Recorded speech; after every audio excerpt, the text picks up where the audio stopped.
Today, we're making chocolate chip cookies. Yes, more chocolate chip cookies. Specifically, we're making chocolate chip cookies with panela.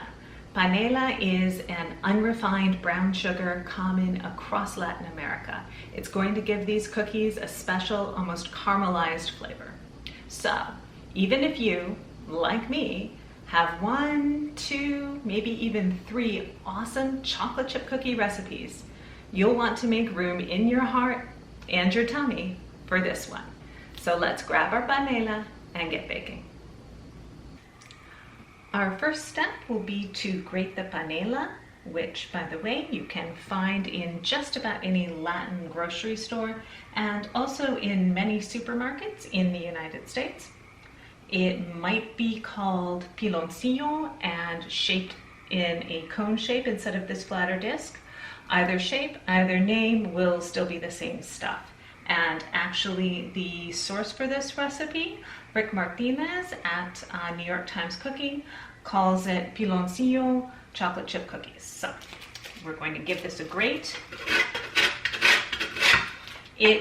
It's not too bad if you wind up with stuff that's a little bit hard. Go ahead and pop it in the microwave for a couple of seconds. It'll soften up. Otherwise, once you get going, it goes pretty quick. Just watch your knuckles, and we will be grating this until we wind up with 6 ounces or 170 grams of the stuff. Our panela is all grated. You can see that it has a much more coarse texture than regular brown sugar, and there will be some little bits in there that aren't quite as small as the others. Anything up to the size of, say, a lentil is just fine, and those bigger bits will leave some little caramel pockets in our cookies. Next up, we are going to melt a stick of butter, all melted. And to this, we will add our panela,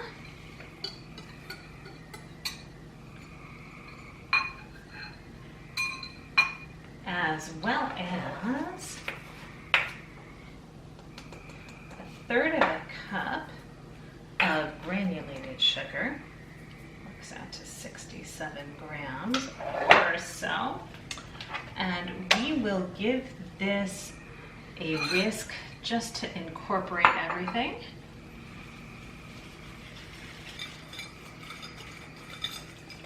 We will also add a 1/4 teaspoon of kosher salt.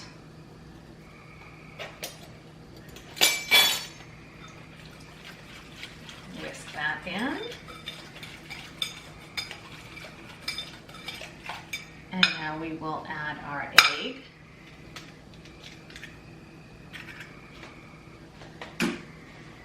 And 2 teaspoons of vanilla extract.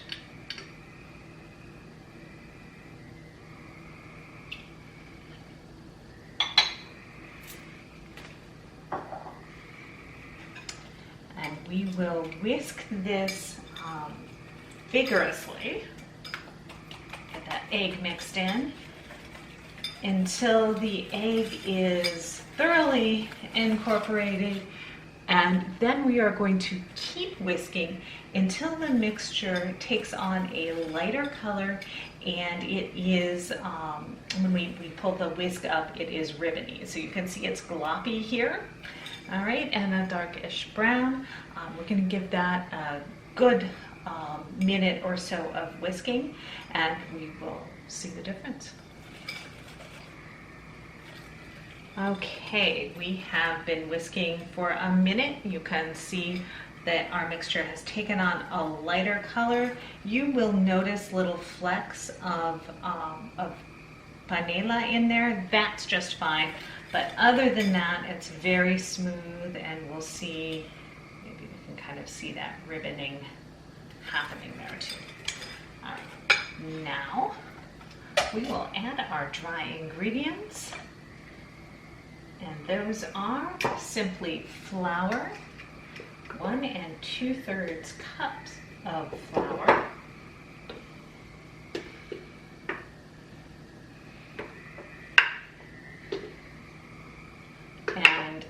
half a teaspoon of baking soda.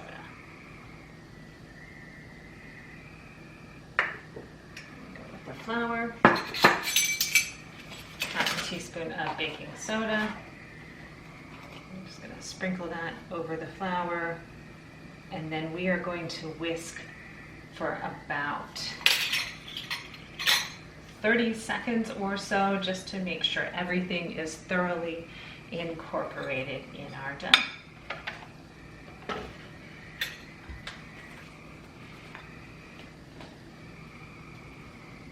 All right, no pockets of flour remaining. I'm gonna scrape off the whisk with my spatula. There we have it. Give that bowl another scrape down as well. And then it can't be chocolate chip cookies without chocolate chips. So we will add about a cup of chocolate chips. I usually short this just a touch, so I'm going to go for about 150 grams or so. That's just short of a cup of chocolate chips. Go with your heart. If you want some more, add some more.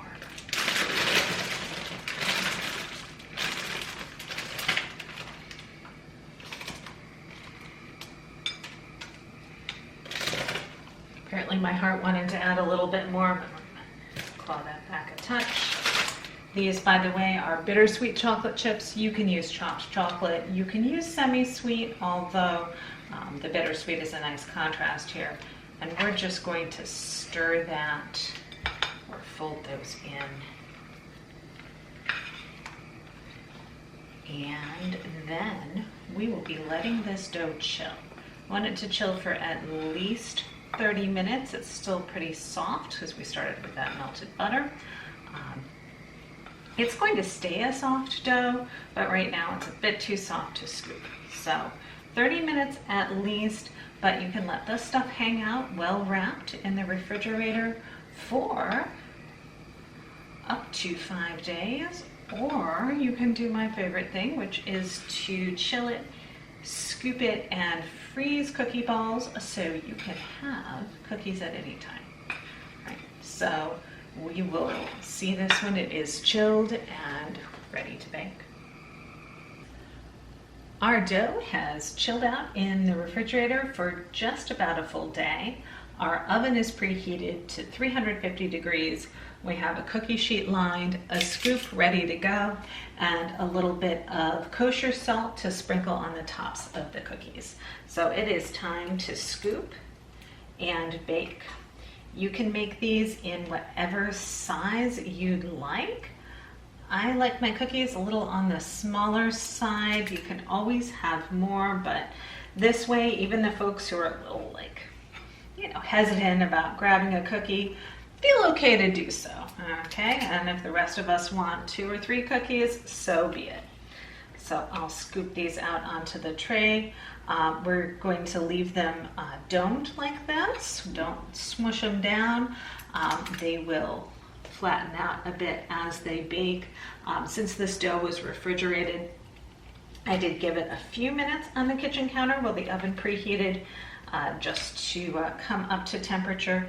If you are freezing cookie dough in balls like this, and that's what I'll do with what I don't bake off right now, you can go ahead and set those on the cookie sheet and let the oven preheat while they start to come to, if not room temperature, kind of back up to refrigerator temperature at least.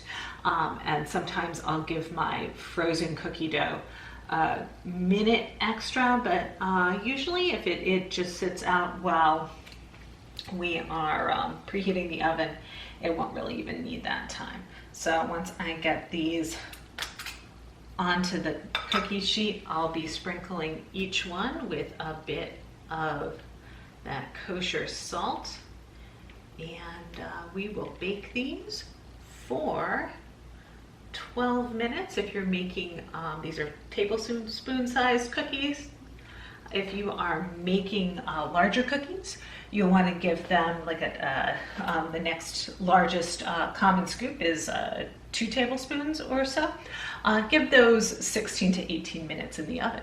So I'll keep scooping. We'll slide these in the oven for 12 minutes and we'll see them when they're done. Our cookies are out of the oven. They have flattened out, browned on the edges. They're still just a bit soft in the centers, and they will retain a little bit of that softness and chew thanks to the panela. Now we have to just let them cool long enough not to burn our mouths when we take a taste. Our cookies have cooled just enough to take a taste, and in fact, I already did. They're perfect. Nice caramel flavor from the panela, still a little bit chewy but crisp around the edges. We hope you give these a try and you check back every Friday at 4 o'clock for a new recipe.